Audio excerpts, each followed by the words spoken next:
partir de agora você acompanha Jornal da Manhã Litoral Paulista, edição desta quinta-feira, 29 de abril de 2021. Você, ouvinte, participa do Jornal da Manhã, junto com os analistas do time daqui da Jovem Pan Santos, o Marcelo Marçaioli, o Nicolau Obeide, a Patrícia Gorich, o time das quintas-feiras. Você, ouvinte, faz parte desse time, da quinta, da quarta, da segunda, todos os dias. Você manda opinião e informação para a gente pelo WhatsApp 13997880966. Repita. 13997880966. Bom dia, Paulo Andrade. Bom dia, Paulo Schiff. Bom dia, Marcelo Marçaioli, aos nossos ouvintes e comentaristas. Marcelo Marçaioli, bom dia. Muito bom dia, Paulo. Bom dia, Patrícia Nicolau. E bom dia a você, Paulo Andrade, também. Vamos começar conversando com o Marcelo e depois com o Nicolau Obeide. Os empresários pedem que nos próximos dias, no início de maio, véspera do Dia das Mães, que é a segunda data mais importante do varejo no Brasil, que haja uma suspensão das restrições, que os shoppings, por exemplo, possam funcionar 12 horas por dia com 60% da sua capacidade de atendimento. Paulo, para alguns ramos do comércio talvez a data número 1, né? Dependendo do que você vende, o Dia das Mães ele é muito promissor e muito rentável. E o levantamento das restrições nessa época deu um grande alívio ao comércio em geral. Entretanto, a gente bateu novamente 3 mil óbitos nessas últimas 24 horas. A Baixada tem performado bem. O distanciamento social deu resultado, tenham raiva ou não tenham de ficar em casa, alguns reclamam do governador, reclamam do prefeito, reclamam disso, mas deu resultado. O estado de São Paulo teve o menor índice de internação até agora, então funcionou. Não é por acaso, o número não cai por milagre, né? A vacinação chega a 13%, 14%, talvez 15% agora também, então ainda não é tão expressivo, mas já ajuda pra caramba, né? E agora, quanto ao comércio, eu acho sim que essa abertura ela pode ser mantida, mas eu não sei se é a hora de chegar a 60%. Realmente não sei. Seria o equivalente a gente pular diretamente, talvez, para uma fase amarela, 60%, né? Caída do lockdown para amarela, porque a gente está na vermelha emergencial para vermelha. O problema não são os comerciantes. Os lojistas respeitam bem. Eu fui comprar um item, eu comentei isso com o Nicolau no shopping da cidade, e eu fiquei bem impressionado, muito bem impressionado com o que eles mantêm. O problema é a população. A população não sabe usar o benefício que você dá a ela. Então, se abrir para 60%, nós vamos ter um estouro de boiada, porque as pessoas parecem que estão na fase verde. Elas parecem, né? A gente mora na mesma cidade aqui, nós todos aqui somos comentaristas. Não dá para vocês falarem que a pessoa está na fase vermelha. Não dá, sinceramente não dá. A gente não pode ser cego. Então as pessoas estão tratando a coisa como se tudo já estivesse funcionando normalmente. Então eu acho que tem que manter o comércio aberto sim, essa data salva muito o comércio, ajuda demais, mas 60% eu tenho as minhas dúvidas. Eu não estou dizendo que não, mas eu tenho muito receio. O Nicolau Obeide, pela camisa dele, está na fase vermelha, não é, Marcelo? Para homenagear o São Paulo, da Patrícia que está bem, o Santos está mal, né? Ele está homenageando o São Paulo. Agora, na década de 80, Nicolau, o Santos tinha o prefeito, Oswaldo Justo, que ele definia manifestações assim. Ele fala, o pessoal vai bater bumbo lá na frente da prefeitura. Os comerciantes vão bater bumbo aí para suspensão das restrições antes do Dia das Mães, Nicolau. Bom dia. Bom dia, Paulo. Bom dia, Patrícia. Bom dia, Marcelo. Bom dia, ouvintes. Patrícia já está no Brasil, né, Patrícia? A conexão do Nicolau está, como diz, picotando, não é? Está ruim. Está picotando a conexão, pede para liberar. Agora melhorou. Está me ouvindo melhor? Libera 60% da conexão. Vou liberar 60%. Tá o Marcelo Marçaioli. Está me ouvindo melhor agora? Sim. Está me ouvindo melhor? Sim, pode falar. Então, eu acho o seguinte, Paulo, mesmo que libere não é a nossa intenção, não seria liberar 60% das pessoas, porque o shopping não está lotado nem com os 25%. A nossa intenção é liberação de horário. Né? Esse horário até as 20 horas é um horário que restringe muito o comércio como um todo. Então, essas datas para as mães, que pelo menos os shoppings fossem até as 10, como a Floriano Peixoto, como algumas lojas maiores, e até possamos trabalhar mais tempo. Eu acho que assim evita mais aglomeração e dá mais tempo, principalmente para aquelas pessoas que trabalham e não têm tempo e saem do seu serviço 7 horas da noite ou 6 horas, possam ir para o shopping ou ir para o comércio comprar o presente, a lembrancinha para o Dia das Mães. Então, não seria liberar a quantidade de pessoas, porque realmente não tem tudo isso de pessoas circulando.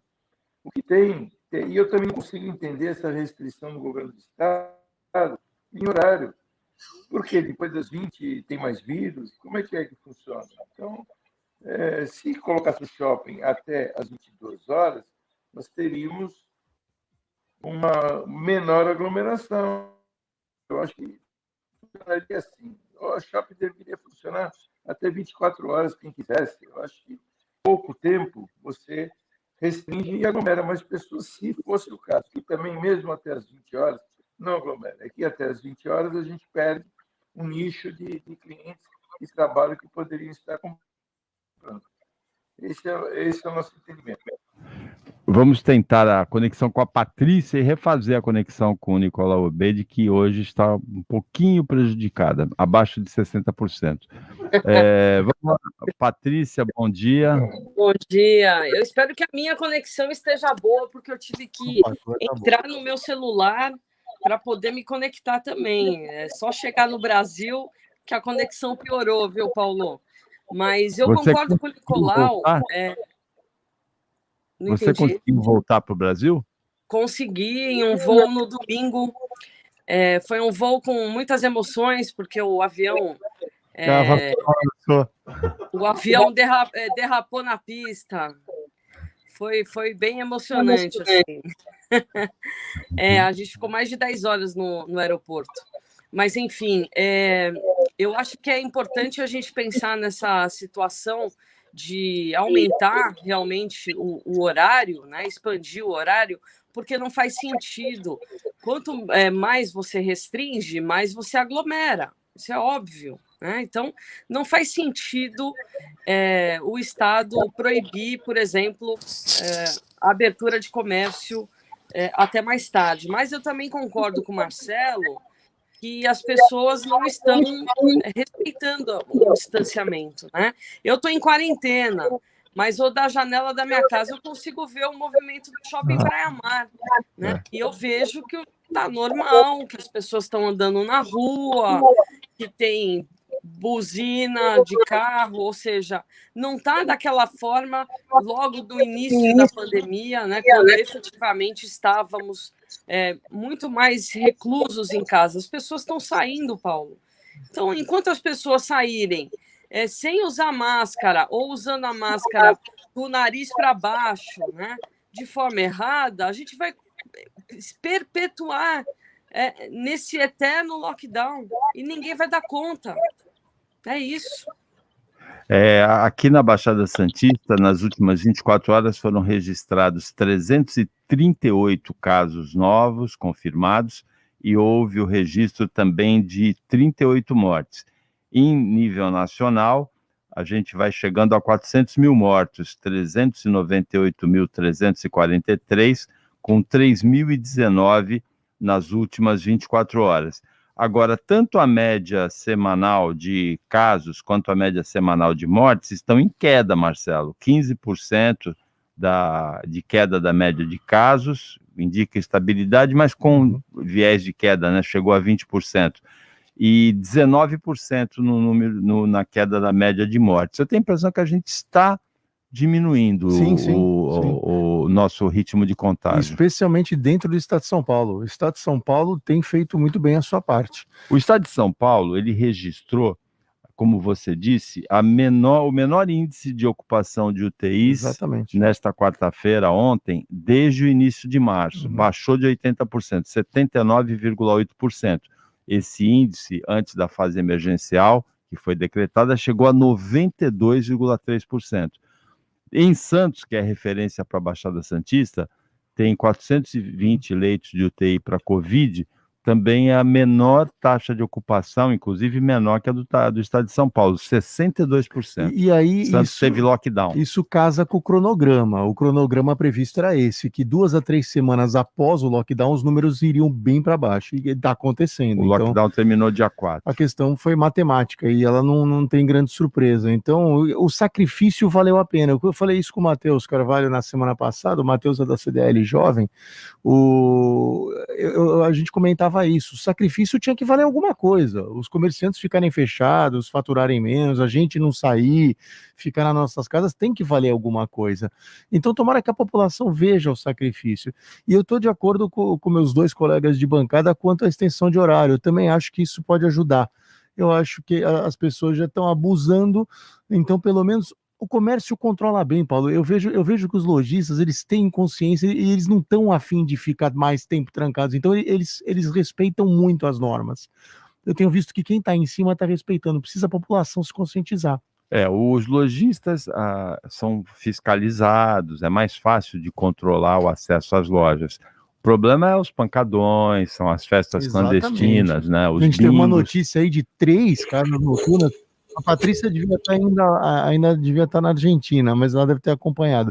3 casas noturnas aqui de Santos lotadas, foram autuadas assim, mas assim, Patrícia, 24, 48 horas depois do levantamento do lockdown. Um negócio impressionante. Mais do que a casa... Eu ontem... Desculpa, Nicolau. Marcelo, recebi uma fiscalização na loja. Então, as pessoas irem lá, as pessoas irem na casa noturna. Nicolau, mas se eu for na sua loja comprar um negócio de informática é porque eu realmente preciso, Nicolau. Lógico. É diferente, eu não tô lá indo fazendo lazer e curtindo a vida. Eu tô indo lá porque eu preciso comprar aquilo para trabalhar, para funcionar. Existe uma diferença. Agora, no entretenimento, não é hora. Infelizmente, está todo mundo angustiado. A saúde mental do brasileiro não vai bem. Não vai bem mesmo. Muita depressão, muita crise de ansiedade, muito estresse. Mas nós chegamos até aqui.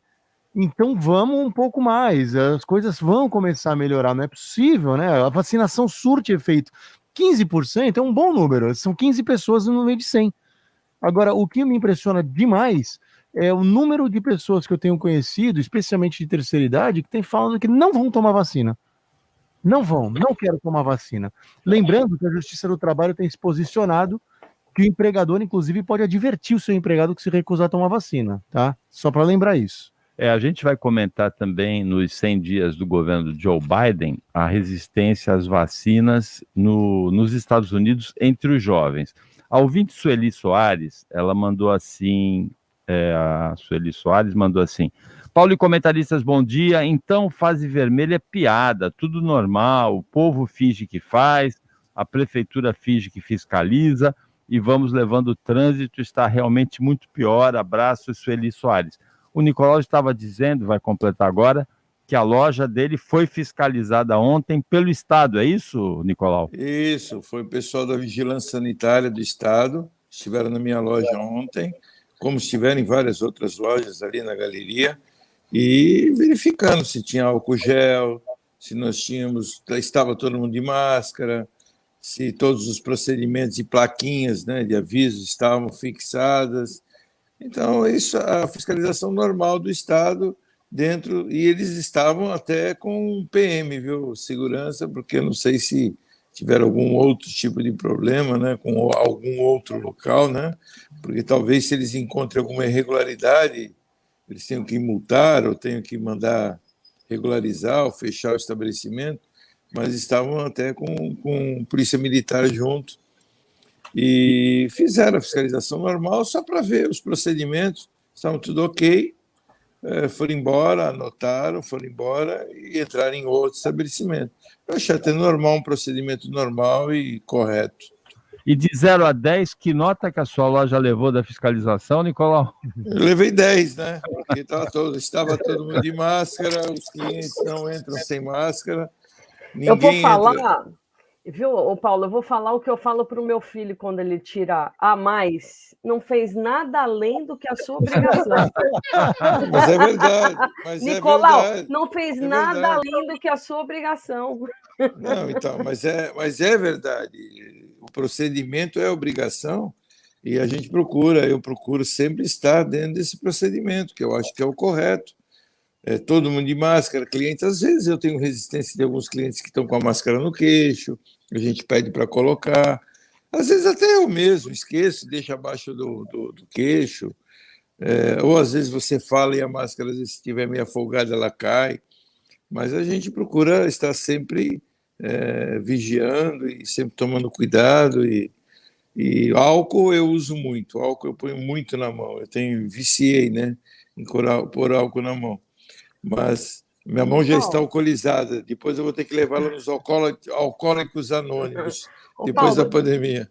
Eu queria falar sobre a máscara folgada, né? Um recente estudo que foi publicado segunda-feira com um vídeo especial mostrando que a máscara folgada, a quantidade de material que é lançado no ar pelas pessoas que estão falando com a máscara folgada. É impressionante. Máscara folgada é a mesma coisa que não estiver usando nada. Então, se a máscara está folgada, troque a máscara. Se não tem como trocar a máscara naquele momento, pelo menos dá 2 voltas em volta da orelha para que ela fique mais firme. Porque é impressionante as imagens, Paulo, que foram publicadas no Washington Post na segunda-feira, mostrando justamente uma pessoa falando no celular com a máscara solta. Vamos lá, então, máscara ajustada. Agora, Marcelo, você viu um meme circulando na internet? Eu não vou dizer com que cor de cabelo que é, nem com que gênero é, masculino, feminino, mas uma pessoa usando uma máscara que é é um crochê assim, todo vazado, de cor-de-rosa. Você viu isso, não? Vi, mas memes é o que não falta, né? É que não dá pra gente falar aqui na rádio. Tem uma comédia passando num canal de streaming. Eu acho que é com a Samantha, aquela humorista pequenininha, E eles fazem uma analogia, não dá pra gente falar aqui em público o que é usar a máscara no queixo, é como usar a roupa debaixo de um certo jeito. É Samantha Schmutz. Samantha Schmutz, isso mesmo, é bem engraçado. Paulo, na Argentina eu vi uma máscara com ilhós, sabe aqueles furinhos? Bem ao redor da boca. E aí eu fiquei olhando lá para respirar melhor. Falei, gênia! Para não chamar de jegue, né? Olha. Agora, Bolsonaro, a Patrícia falou que quando o filho tira A mais ou 10, né, equivale ao mais, ele não faz mais nada do que obrigação. E você, quando o teu filho tira 10 lá, compra a melhor casa de Brasília, o que você fala para ele? Eu dou parabéns para ele, pô. Eu dou parabéns para ele, só que foi, né, a Patrícia falou, não fez mais que obrigação, tá ok? Agora, Marcelo, o que a vaca fala pro bezerrinho quando ele tira 10 na prova? Olha, mu. Muito bem. 7h22. Repita! Essa foi péssima, né? 7h22. Jornal da Manhã, Litoral Paulista, Jovem Pan. O mundo hoje é rápido. É preciso estar a favor do tempo, perto de tudo para viver melhor. E se no conceito espaço esse lugar tivesse a sua cara, o seu jeito e seu estilo? O Grupo Mendes traz a Santos a maior inovação em um empreendimento. Viana Home, um apartamento inteligente conectado ao mundo atual.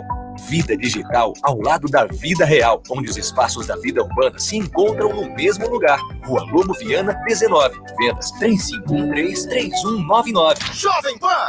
A notícia em primeiro lugar. Jornal da Manhã.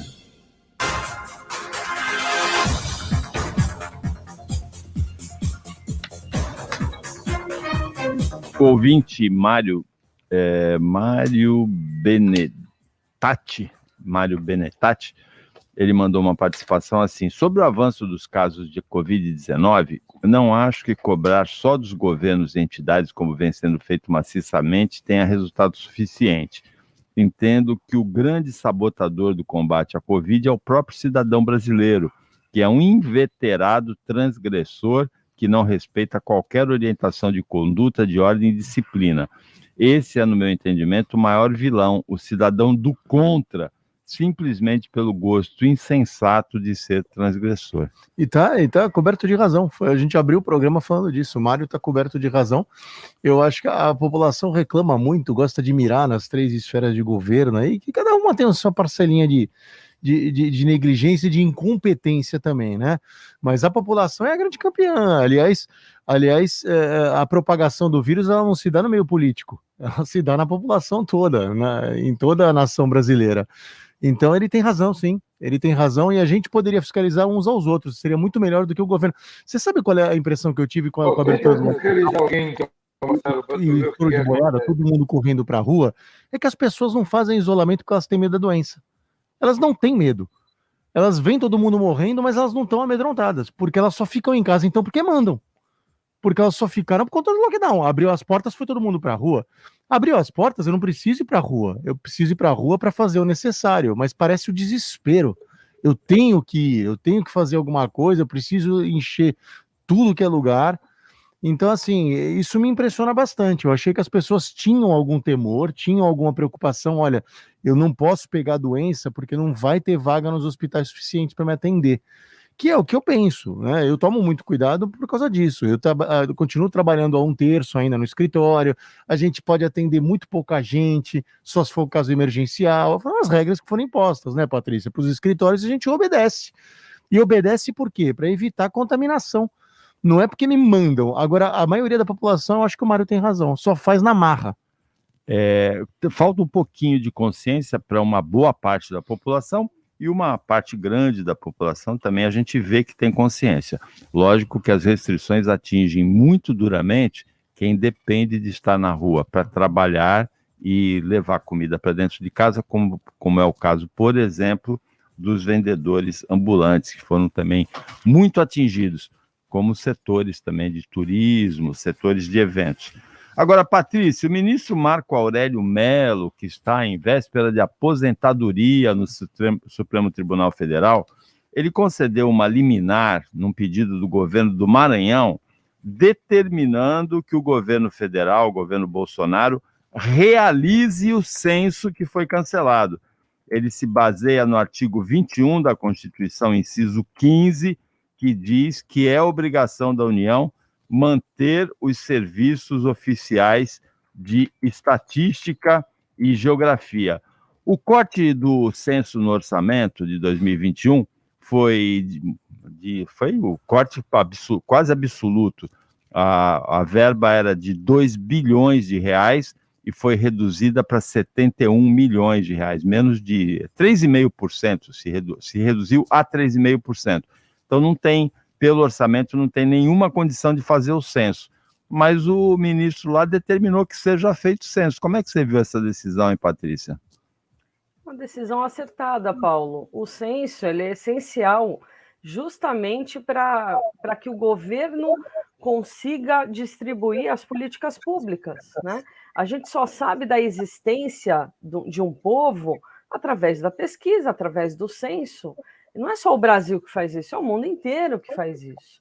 E foi importante dizer também, é importante a gente refletir que a ex-presidente do IBGE, né, que é o órgão que faz o censo, ela estava justamente em contato com outros países para buscar informações de como manter o distanciamento, de como manter essa questão da segurança, porque a grande crítica é, olha, mas o censo precisa entrar na casa das pessoas. Não precisa, Paulo. Né? Mantendo o distanciamento, hoje em dia eles têm aqueles pads, né? Que eles conseguem, então, fazer a pesquisa e perguntando à distância. Isso é importante para mapear, né? Além disso, é importante também para os cientistas. Esses dados eles são importantes para a distribuição de renda, distribuição de políticas públicas, e o Brasil não pode ficar esperando mais um ano, mais 2 anos para que tudo se resolva, né? Se tem dinheiro para... Eu sou da seguinte opinião, Paulo, se tem dinheiro para publicidade, autopublicidade do governo, e não aquela publicidade que é informativa, né? Tem dinheiro para as outras coisas. Então, eles vão ter que alocar esses valores, 2 bi consegue fácil, né, no governo. A grande defesa aí do governo vai ser Covid. Olha, agora a gente está focando tudo para a Covid, é mentira, né? A gente viu aí uma série de benesses que o governo federal fez com relação à Câmara, com relação aos militares, né? Então, abriu-se aí o cofre do governo para essas coisas, vai ter que abrir para o IBGE, justamente por isso, para a gente saber quantos somos, quem somos e quais são as políticas públicas que deverão ser direcionadas para essa população. Agora, Bolsonaro, quem é que manda nessa bagaça? Eu que mando nessa bagaça toda aí, pô. Ele gosta. Eu adoro, pô. É você que manda nessa bagaça? Eu que mando. Que não vai fazer o censo ou é o ministro? Eu não vou fazer porcaria de censo, que é só para fazer pesquisa para classe C, classe D e para o pessoal da esquerda aí, tá ok? O problema do Bolsonaro não é censo, é bom senso. Esse rapaz aí. É só isso. Mas olha, dessa vez, surpreendentemente, Patrícia, o Paulo Guedes, dessa vez não botaram a culpa no judiciário, não foram falar que foi o STF que foi maldito. Ele foi muito claro que a culpa é do Congresso. Então, de novo, um apontando o dedo na cara do outro. Então, ele falou que o Congresso cortou a verba, então agora o Congresso tem que resolver a situação. E no fim você tem razão quando você fala que o governo não está faltando dinheiro, está faltando dinheiro seletivo, né, para aquilo. Mas para distribuir emenda para parlamentar está sobrando. Essa semana a gente viu, foi uma caixa de bondades para vários deputados ajudarem, especialmente com a pressão na CPI. Não é segredo que o governo está tentando comprar quem ele pode para aliviar com a CPI, especialmente quando essa semana foi divulgado que o governo, na época do ano passado, onde deveria ter comprado as vacinas, vetou por 11 vezes e recusou por 11 vezes contratos de venda de vacina. Então vai ficar complicado, acho até que menos complicado para o Jair, mas acho que muito complicado para o ministro Pazuello. Agora, Nicolau, vai ter censo ou não vai ter censo? Quem é que manda na bagaça aí? Olha, veja bem, até concordo com a Patrícia com a importância do censo. Eu acho que realmente é muito importante para nós sabermos quem somos, como estamos, né? E a que nível está a miséria, né, no país, que aumentou muito em função da pandemia. Mas é como o Marcelo disse, foi o Congresso, o Paulo Guedes foi bem claro em relação a isso. Eu tenho algumas restrições em relação ao censo nesse momento. Eu acho que numa época de pandemia, essa é minha opinião, numa época de pandemia, nós gostaríamos, não ia ser muito ruim se deixássemos para o ano que vem, porque eu acho que são milhares de pessoas contratadas, essas pessoas vão circular. Nós temos aqui na capital, em São Paulo, nos estados mais desenvolvidos, uma facilidade de fazer o censo com tranquilidade. Mas se você pegar regiões mais difíceis, que nem Amazonas, é muito difícil, né, circular à beira do rio Amazonas. Lá tem inúmeras comunidades. Até a Miriam Bernardes, esses dias eu estive conversando com ela, ela falou que tem mais de 1000 comunidades à beira do rio Amazonas. Então, é meio complicado acessar esses locais numa época de pandemia que você está levando o vírus indiretamente. Então, não vejo como um bom momento. Mas, apesar do Marco Aurélio, né, porque infelizmente o país não tem mais legislativo nem executivo, ele só tem judiciário, né? É só o STF, são os 11 reis que comandam. Você me lembra até aquele filme do Super-Homem, né? Eu gostava muito desse Super-Homem quando era moleque, que tinha aquele conselho que era o que decidia tudo. E então aqui está aparecendo isso. Não vai dar tempo, não tem mais condições de fazer o censo esse ano. Então, eu quero saber como é que eles vão sair desse enrosco, né? Até o Congresso, até a Câmara votar o orçamento, né? Ou fizer acrescentar no orçamento essa verba. E contratar pessoas e montar todo o esquema para começar o censo, eu acho que antes do final do ano não vai conseguir fazer isso. Mas eu não tiro a importância do censo, mas eu acho que esse ano não vai acontecer, não. É muito difícil. Marcelo, é mais um abacaxi aí na mão do Bolsonaro, não? Ele tem vários para descascar, não é fácil. A gente tenta ser o mais justo possível, Paulo. Eu tenho as minhas críticas contra a forma dele de conduzir, mas a pandemia, ela triplica a quantidade de problemas, né? Porque é uma coisa que não existia e existe agora, e é mundial. Mas tem que aprender a lidar com ela. Eu acho que agora a gente está chegando daqui a pouco a 15 meses de aniversário dela, já está na hora de aprender a cuidar desse bebê, né? 7h34. Repita. 26 minutos para as 8 da manhã. Jornal da Manhã, Litoral Paulista. Oferecimento Unimed Santos, com novo e moderno centro médico na Rua Paraná 191. Jovem Pan. O novo Centro Médico Unimed Santos está pronto. Excelência em cada detalhe, com atendimento e estrutura que você merece. Pronto atendimento 24 horas. Centro de Diagnóstico por Imagens. Exames laboratoriais, centro cirúrgico, hospital dia, medicina física e reabilitação e muito mais. O que existe de mais avançado em medicina está aqui, no novo Centro Médico Unimed Santos. Rua Paraná 191. Unimed Santos. Cuidar de você. Esse é o plano. Momento Molecão. Tem de tudo pro seu amigão. A obesidade em cães e gatos pode levá-los a diversos comprometimentos da saúde, como diabetes, cardiopatias, problemas hepáticos e articulares. Saiba que com a orientação do seu veterinário, você pode associar uma dieta de baixa caloria com comedouros que tornam o ato de comer mais lento. Petiscos funcionais com brinquedos que levam o animal a se exercitar. E importante, siga sempre a tabela da quantidade diária de alimento necessário. Molecão, cão, tem de tudo pro seu amigão. Você também pode ser cliente Molecão e ter todas as vantagens em nosso atendimento VIP. Quem já é, sabe do que estamos falando. Quem ainda não é, está na hora de surpreender-se. Pet Shop Molecão, fone 3227-5249. A notícia em primeiro lugar. Jornal da Manhã. 7h36, você ouvinte da Jovem Pan Santos, acompanha o Jornal da Manhã Litoral Paulista. Pelo 997-880966. Repita. 13997-880966. Ouvinte, eu tenho a impressão que é Tiago Costa, Paulo, mas aí está escrito Taigo Costa, não é? Acho que está trocado. Ele manda parabéns aos empresários e aos empreendedores que respeitam as diretrizes internacionais para conter a pandemia.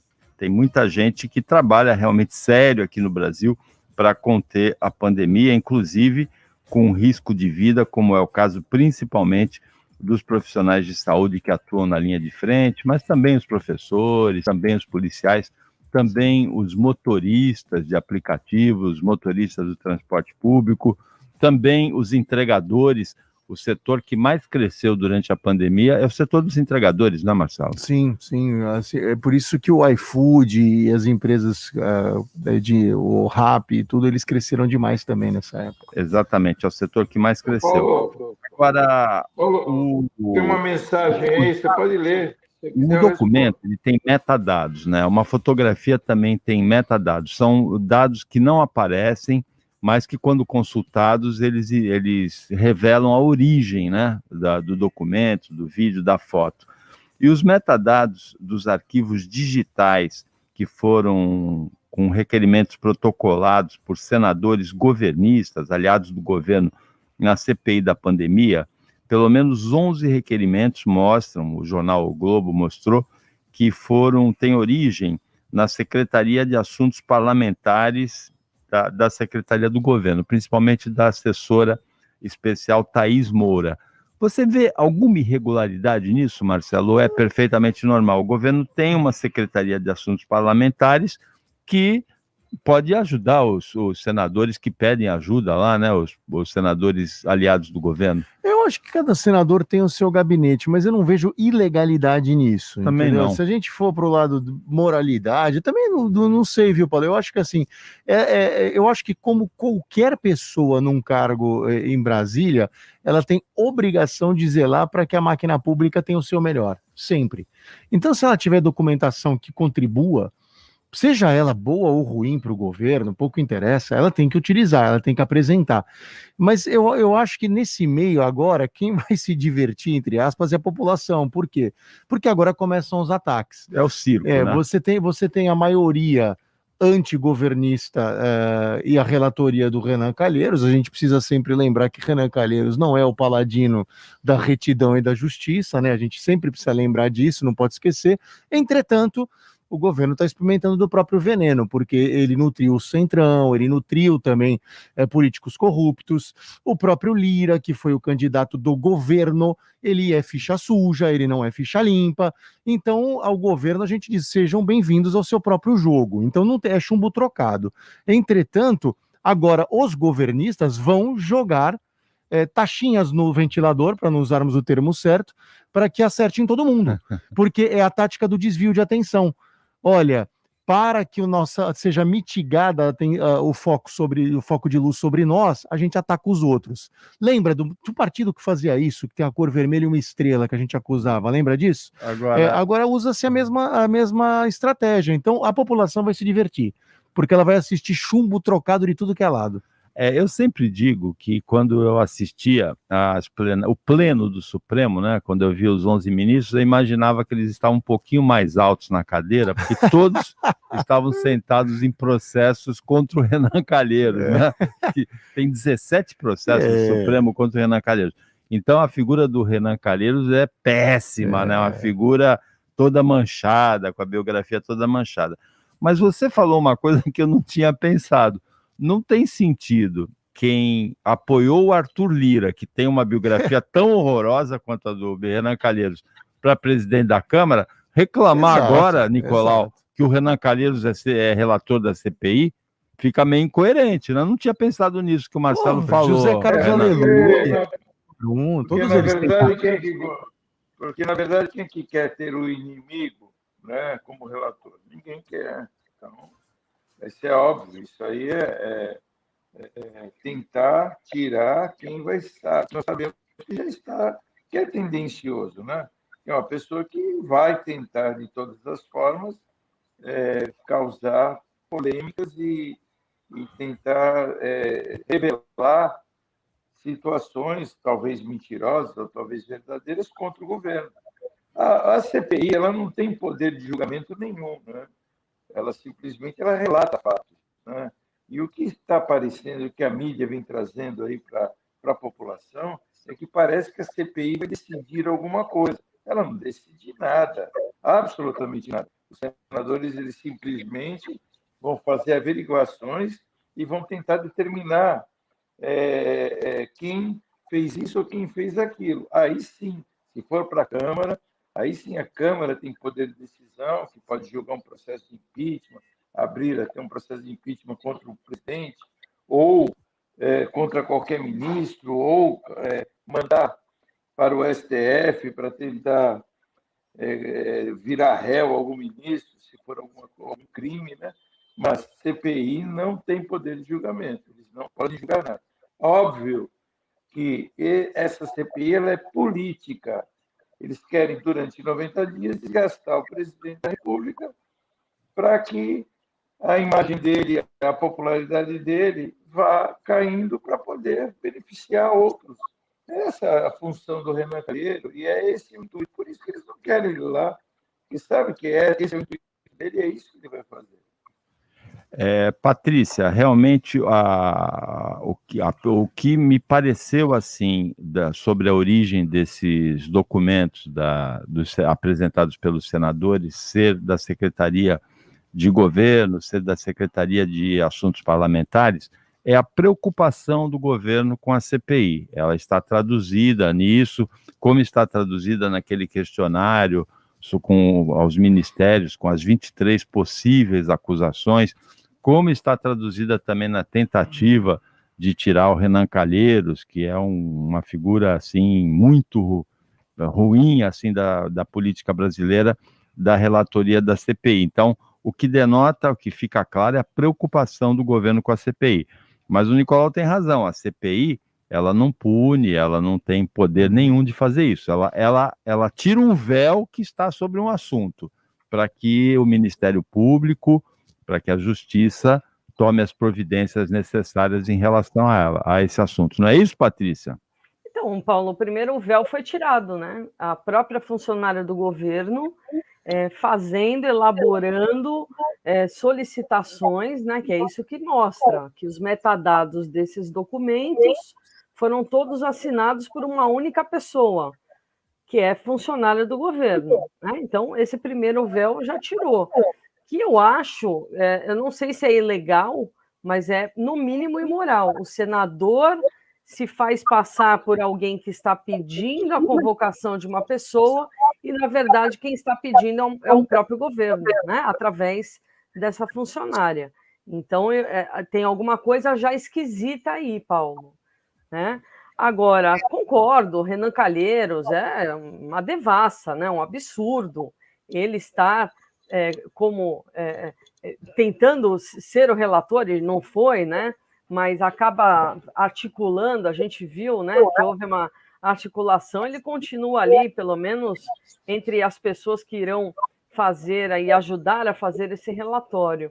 Mas é importante que tenha, né? É importante mostrar, porque o governo continua falando que ele acertou na administração. O mundo inteiro falando que errou, e o governo continua falando que ele acertou na administração da pandemia, né? Negando vacinas, colocando aí, o próprio Guedes falou, né, e pensou que não estivesse sendo televisionado, de um amadorismo absurdo, falou na segunda-feira que quem inventou esse vírus foi a China, né, e a China que está mandando vacina chinesa que nem é tão boa assim, né? Então, Paulo, é uma sucessão de amadorismos, né?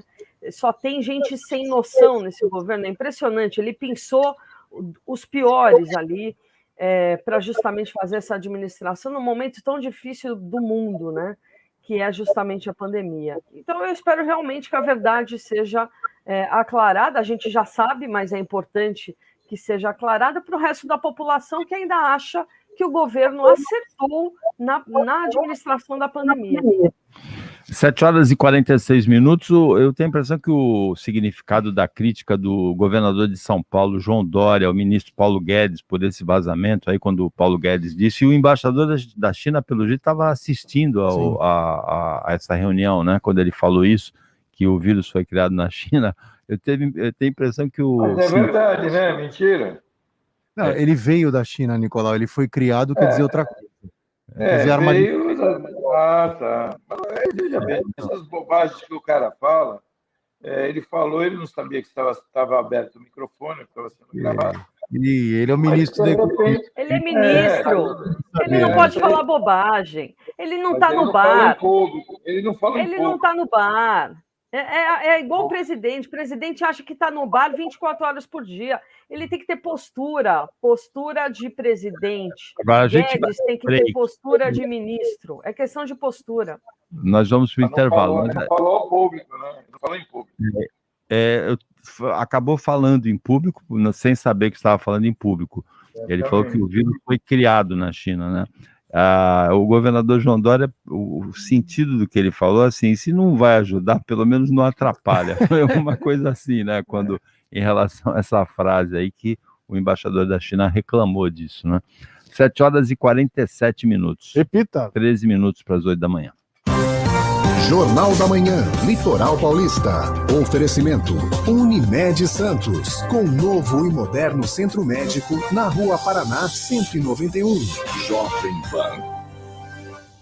O novo Centro Médico Unimed Santos está pronto. Excelência em cada detalhe, com atendimento e estrutura que você merece. Pronto atendimento 24 horas. Centro de Diagnóstico por Imagens. Exames laboratoriais, centro cirúrgico, hospital dia, medicina física e reabilitação e muito mais. O que existe de mais avançado em medicina está aqui, no novo Centro Médico Unimed Santos, Rua Paraná 191. Unimed Santos. Cuidar de você. Esse é o plano. ZYD 933, 95,1. Rádio Jovem Pan, Santos. Jovem Pan. A notícia em primeiro lugar. Jornal da Manhã.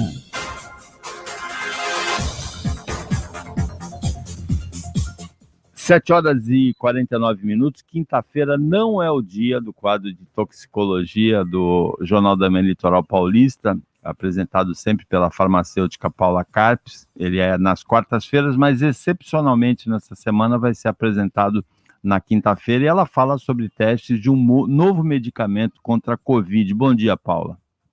Bom dia, Paulo. Bom dia aos meus colegas de bancada. Bom dia a todos os nossos ouvintes. É isso mesmo, Paulo. A proposta da Pfizer é de estar, nesse momento, desenvolvendo um antiviral específico para coronavírus.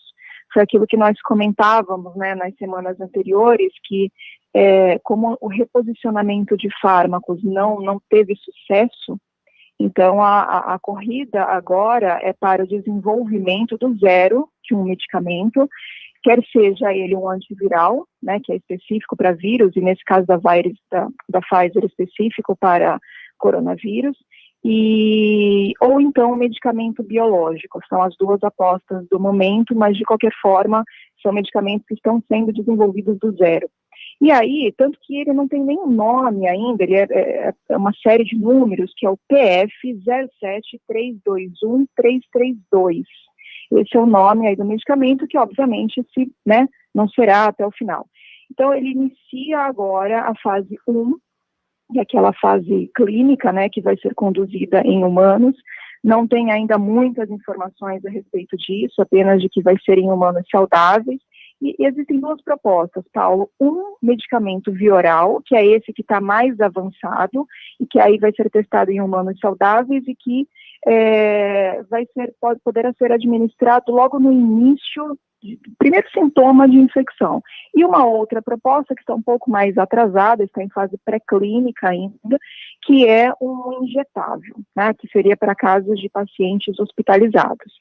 Então, o que ele fala? Que os estudos pré-clínicos desse medicamento que vai ser administrado via oral, ele se mostrou um potente inibidor da protease. Né? A protease é uma enzima do vírus que possibilita que, a partir do momento que ele entre na célula, né, como eu sempre falo, o vírus é um hospedeiro intracelular obrigatório, então, a partir do momento que o vírus, qualquer vírus, entre e infecte uma célula, ele necessita que essa enzima protease fique ativada para que ele, então, ele se multiplique, se replique, né? Só assim é que a infecção perdura, e só assim que ele se mantém viável na célula. Fora isso, ele morre, né? Ele fica inativado.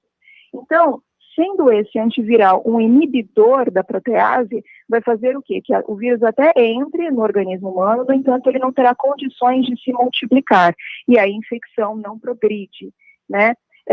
Esses estudos pré-clínicos, que já tiveram aí resultados, se apresentaram muito bons, porque são estudos que foram conduzidos in vitro, ou seja, estudos em tubos de ensaio e estudos em células humanas cultivadas em laboratório, para que não haja necessidade de testar em animais.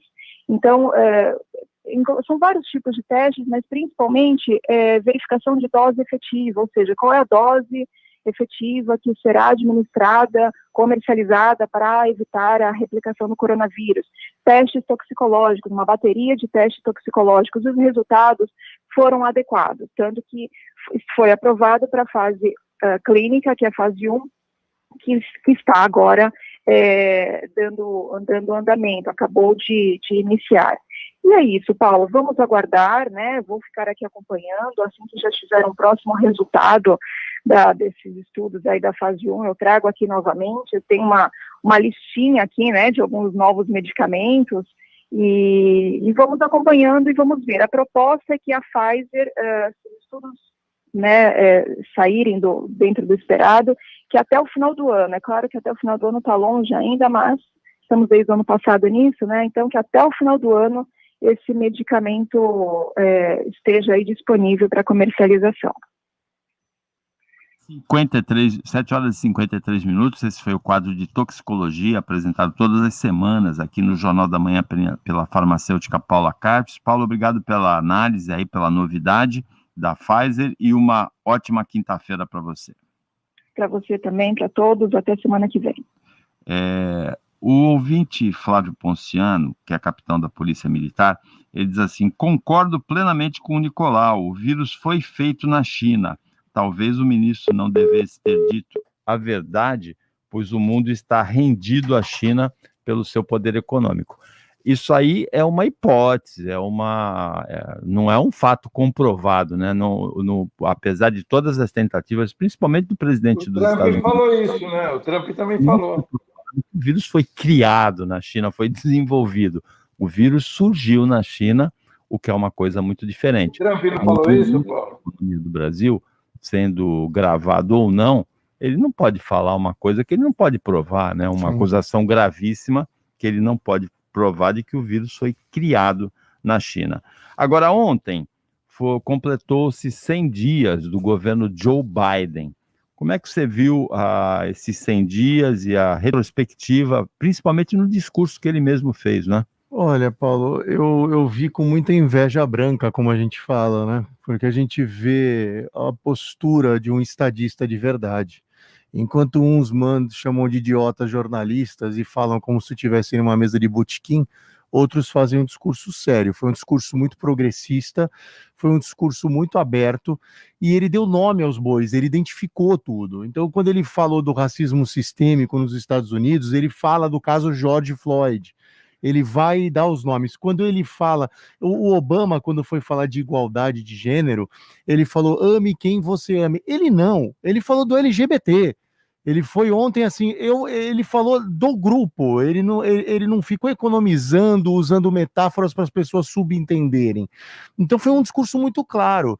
E ele mencionou também da conversa dele com o líder chinês, e dizendo que eles tiveram um debate saudável, mas um embate, discutindo que a democracia prevaleceria sobre a autocracia.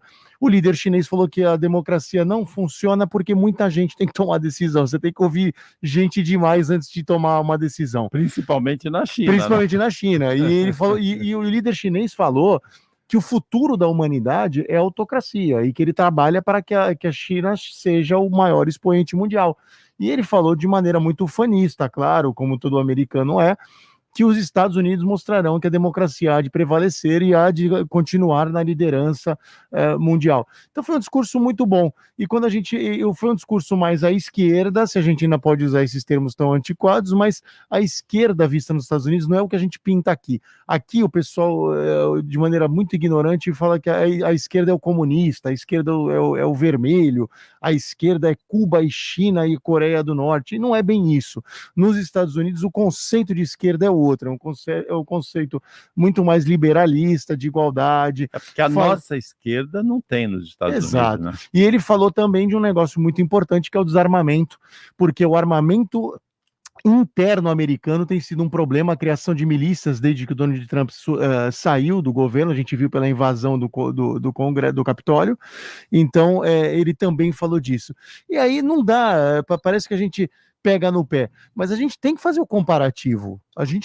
Eu pergunto, para ser bem justo, qual de vocês assistiu um discurso do Jair Bolsonaro falando sobre igualdade, falando sobre direitos, falando sobre preconceito, condenando o preconceito?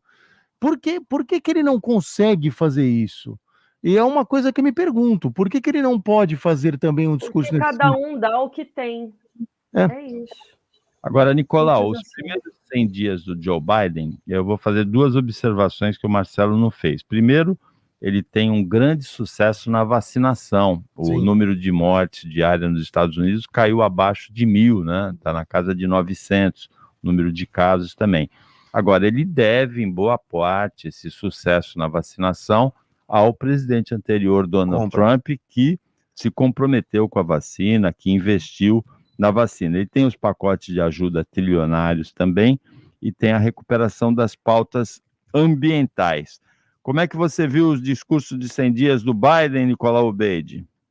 Ele é um político, né? O Biden ele é um político já sacramentado, foi vice-presidente da República, então é uma pessoa que anda nos meios políticos de uma forma que tem essa postura. É como o Marcelo falou, ele tem uma postura de parlamentar, uma postura de uma pessoa que jamais falaria alguma bobagem em público. Eu acho que a questão do posicionamento, veja bem, a sociedade ela gosta de escutar e ela gosta de ouvir desta forma. Mas existe uma certa hipocrisia naquilo que se fala. Não é tudo que as pessoas pensam que ele fala. Eu acho que assim, o socialismo nos Estados Unidos ele jamais vai acontecer, ele jamais vai existir.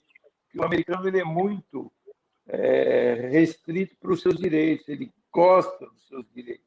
Se você olhar para o lado da saúde, você sabe que nos Estados Unidos, se você quiser fumar a vida inteira, é um problema seu, porque o tratamento depois, o americano não quer pagar o tratamento daquela pessoa que pegou teve um enfisema pulmonar ou teve um câncer no pulmão. Se ele não pagou um plano de saúde, ele vai sofrer as consequências disso.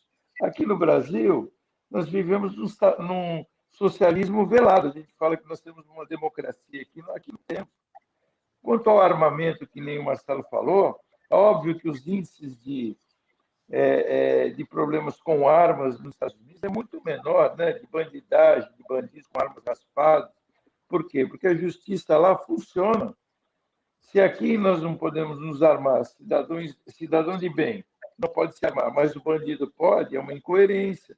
Então, assim, não dá para fazer uma comparação de um país com o outro totalmente diferenciado. É muito diferente dos Estados Unidos daqui. Lá o sujeito ele desacata uma autoridade e joga um cara no chão, algema e prende. Aconteceu aquele absurdo lá do caso do policial que foi julgado, que eu acho que não tem racismo nenhum naquela situação. Eu acho que o policial tem que ser condenado, foi condenado, mas ele também era bandido, porque isso acontece com branco, com negro, acontece com qualquer um daquela mesma forma. Aqui, se arrastaram, um segurança tirou uma moça de dentro de um shopping que estava fazendo um escândalo, incomodando os clientes, tudo bem que ele exagerou, foi truculento, arrastou a moça pelo braço, porque ela se jogou no chão, já está na mídia, e hoje você vai ver isso aí, está na mídia aí direto, que o cara vai ser até preso, foi mandado embora e tudo, segurança. Então, existe um certo exagero nas coisas que se fazem, que se falam aqui. Essa tendência de esquerda, eu não sei se isso é esquerda, o que é. Pode falar, Paulo. Pode falar, pode concluir. Eu só queria concluir. Então, assim, ele teve um pronunciamento correto, eu acho que dentro daquilo que as pessoas querem ouvir. É muito fácil falar o que as pessoas querem ouvir. Eu posso falar o que todo mundo quer ouvir, eu posso chegar aqui no teu programa e falar o que todo mundo quer ouvir, e todo mundo vai achar que eu sou maravilhoso. Eu sei que tem muitas pessoas que me acham crítico demais, mas eu tenho a minha opinião e eu procuro expressá-la com educação de uma forma correta. É isso aí. Uma vez eu ouvi o Francisco Prado de Oliveira Ribeiro, que foi o reitor da Unisantos, ele falar falar o que as pessoas querem ouvir, que esse era um discurso que o Tancredo Neves, que foi presidente eleito do Brasil, dava aos políticos que se iniciavam na vida pública. Fale sempre o que as pessoas querem ouvir, mas depois faça o que falou. Não basta falar, tem que falar e depois fazer. Eu faço o que eu falo, mas não faço o que eu faço. Exatamente. Tem que falar o que as pessoas querem ouvir, mas depois tem que fazer o que falou, cumprir as promessas. Patrícia, como é que você vê os primeiros 100 dias do Joe Biden na Casa Branca? Então, ele não só falou, né? Ele fez. Ele faz uma administração excelente, né? Eu queria que tivéssemos um presidente nessa estirpe, né? Mas infelizmente não temos, né? Ainda temos um negacionismo. Ele já no primeiro discurso ele já falou: use máscara, álcool gel, distanciamento social e vacina, né? Então é importante que a gente veja aí que eu já tenho amigos que moram lá, bem mais novos do que eu, com 30 e poucos anos, que já tomaram vacina, né? Isso é sonho, Paulo, isso é sonho. Isso é o sonho de todo mundo no mundo inteiro, né? Porque estamos ainda em plena onda e a gente não tem direito à vacina, porque não tem para todo mundo, né? Eu já tomei, Patrícia. Sim, mas é por conta da idade, né? Isso é bom, isso é importante. Mas você tomou... Não estou te chamando de mais experiente. Vem. Isso é preconceito. De jeito nenhum. Eu fico feliz por você, assim como eu fico feliz pelos meus pais. E estou esperando eles virarem jacaré, né? Mas assim, críticas ao Dória a gente faz quando tem que fazer, mas é graças ao Dória que a gente tem as vacinas, 80% delas vindos do Butantan, e que se não é ele para fazer negociação com a China, estaríamos aí numa situação muito pior. Então a gente tem que dormir com esse barulho, né? E a gente tem que dormir com o barulho do presidente negacionista que temos, que mesmo na semana passada andou sem máscara, que o ex-ministro da Saúde, Pazuello, estava num shopping andando sem máscara. Quer dizer, é um absurdo isso. E não dá para negar que, não, eles estão... Não estão. Então, governo Biden, 100 dias, um verdadeiro sucesso na administração. Sim, o Trump comprou por pressão mundial, mas quem fez toda a administração foi o Biden. Então, parabéns para ele. 8h04, nós estamos chegando perto do final do jornal. Nos primeiros 100 dias do Joe Biden na Casa Branca, o que me impressionou mais é a postura em relação a dois aspectos. Primeiro, o discurso é de união. Ele é presidente de todos os cidadãos dos Estados Unidos e não de uma parte só deles, como o Lula, que se colocava nós e eles, né, dividindo o país, como eu vejo o Bolsonaro também dividir o país. E depois, a descrição. Eu lembro que aqui no Jornal da Manhã Litoral Paulista, nos 2 anos que o Biden era presidente dos Estados Unidos, todo dia tinha alguma coisa, alguma bizarrice do Trump, né? O Biden é uma postura de descrição que é bem diferente do que era a postura do Trump. A Mega Sena acumulou, ninguém acertou as dezenas 4, 27, 33, 35, 38 e 41. O prêmio vai ser de 34 milhões no sábado.